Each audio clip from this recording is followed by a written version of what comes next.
Assalamualaikum warahmatullahi wabarakatuh. Perkenalkan, saya Naurul Hasabila, absen 21. Perlindungan hukum.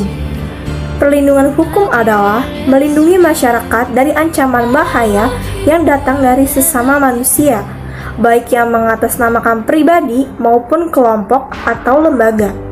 Menurut Andi Hamzah dalam artikel Sumardi yang berjudul Hukum dan Penegak Hukum, perlindungan hukum dimaknai sebagai daya upaya yang dilakukan secara sadar oleh setiap orang maupun lembaga pemerintahan. Assalamualaikum warahmatullahi wabarakatuh. Perkenalkan, nama saya Julieta Rizka Nini dari absen 13. Di sini saya akan menjelaskan pengertian tentang penegak hukum.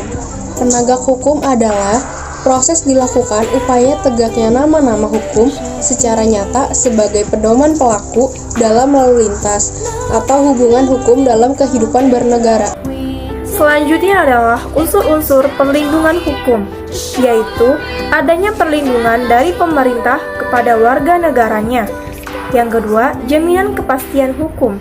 Yang ketiga, dalam Undang-Undang Dasar tahun 1945, pasal 28D ayat 1 menyebutkan bahwa setiap orang berhak atas pengakuan, jaminan, perlindungan, dan kepastian hukum yang adil, serta perlakuan yang sama di depan hukum. Yang keempat, berkaitan dengan hak-hak kewarganegaraan. Dan yang terakhir, adanya sanksi hukum bagi pihak yang melanggarnya. Faktor-faktor yang mempengaruhi.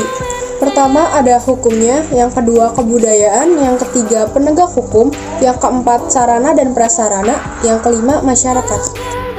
Selanjutnya adalah unsur-unsur perlindungan hukum, yaitu adanya perlindungan dari pemerintah kepada warga negaranya. Yang kedua, jaminan kepastian hukum. Yang ketiga, dalam Undang-Undang Dasar tahun 1945, pasal 28D ayat 1 menyebutkan bahwa setiap orang berhak atas pengakuan, jaminan, perlindungan, dan kepastian hukum yang adil, serta perlakuan yang sama di depan hukum. Yang keempat, berkaitan dengan hak-hak kewarganegaraan. Dan yang terakhir, adanya sanksi hukum bagi pihak yang melanggarnya. Proses penegak hukum.